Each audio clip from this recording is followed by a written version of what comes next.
17th win of the season, another 7-inning win for you guys, 11-1 over Northern Kentucky here. Yeah, our offense got off to a good start, but still, you got to pitch and defend, and we're winning these non-conference games or midweek games, and we call it that. You got to throw the ball in the zone, and you got to try to put up some zeros early. They're very good in the regionals last year, and I think they're going to have a good shot to go again this year. So to win the first 3 innings was huge. I thought tonight on a night, where it looked like it could be a very offensive night. You mentioned the pitching. This is starting to be a consistent thing out of the bullpen. I mean, 4 hits tonight. I mean, it's no doubt. I mean, success starts on the mound, and we've done a very good job this year pitching.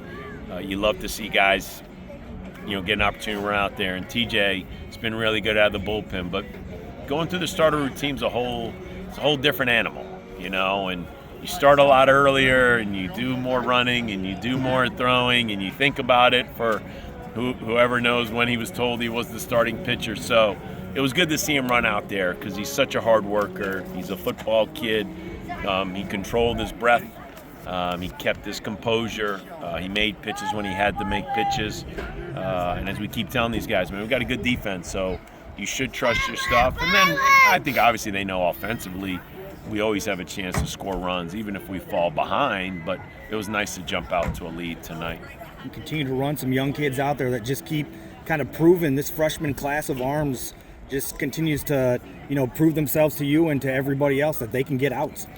Well, we're going to need them. I mean, we keep telling them that and just trying to keep them going. And doesn't matter what the score is, you got to run out there and pitch. I thought Hartman had the toughest inning because he ran out there to pitch after that 7-run spot. And I thought a couple pitches didn't go our way. But he just gave up the 1 run, and so he had to pitch out of a little bit of trouble there. But overall, yeah, it's a good night on the mound, and as I challenge this group, we're about to go on the road. Pitching, defense, and toughness travel. So we have to bring those 3 with us. You mentioned defense. Another great play by Garrett Pike out here in the outfield tonight. What's your reaction? What's the bench reaction when you see guys making those kind of stretch out plays? I mean, excitement, a lot of belief. There's such a high standard for our outfield play. We pointed out, the expectations playing in our outfield and the athleticism, but also, the power shagging. And I think they're more excited because I give them a +1 whenever we make a great catch. And so if we drop one in practice on Thursday, it kind of wipes that one clean. So, I'm sure they're excited for their teammate, but they're also excited that they might just save themselves a long lap in practice. Dan, you've had a lot of people that have hit well for you, but Rose and Munro have really talk about their play and what each of them bring to the team. Yeah, everybody knows Zion because of his success as a freshman, but you still have to work and get better. And now, the transition to being an outfielder, and he gives you a lot of the weapons there where he can bunt, he can steal, he can hit for power. You saw the home run tonight. Mm-hmm. He can hit with 2 strikes.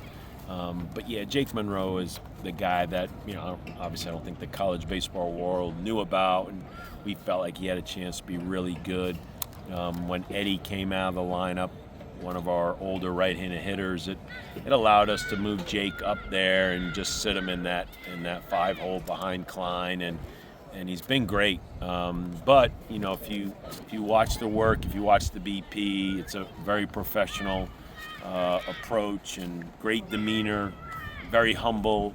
He's got a lot of great qualities. So we were blessed to get a guy with great qualities, and then he just trusted us and Coach Knight and Coach Rabel, and no one in the dugout is surprised by his success. But yeah, I'm sure the rest of the college baseball world is finding out who he is.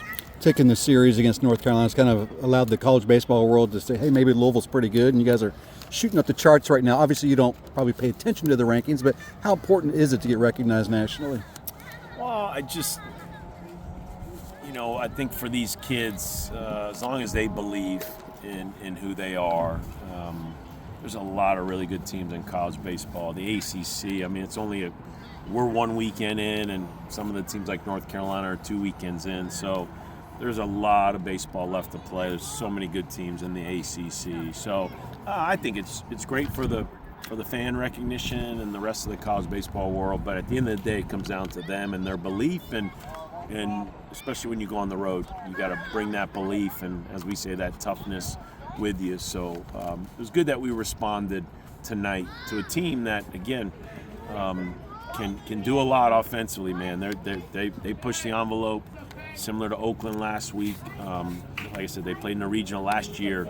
It's good that we didn't allow the outside noise or what other people are thinking about us to affect our preparation and focus tonight. Cancer Awareness Night tonight. I know this is got a big crowd here, especially for a Tuesday, and I know this is a night that means a lot to this program, to your family specifically. Is there, did you want to just share anything about what this night means and just how special it is to this program? Yeah, there's some staples, right? Cancer sucks. And unfortunately, it affects every family. I mean, it's hard to have a family not affected by cancer. So I think it's good for our kids that we address it so they understand, whether they have a parent or a grandparent, an aunt and uncle, the fight, the battle to go through cancer. And so Gilda's Club and what my wife Julie does is to just bring awareness that you don't have to fight alone.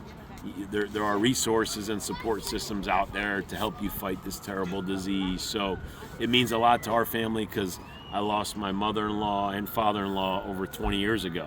So my wife's had to deal with not having her parents to colon cancer and ovarian cancer. So yeah, it's close to her heart, close to my heart, and close to the program.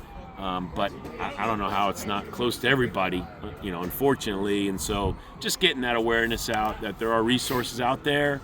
And it's always great to see a great crowd with great weather tonight, great support. And, so hopefully they raised a lot of money for Gilda's Club. Great. Appreciate it, Dan.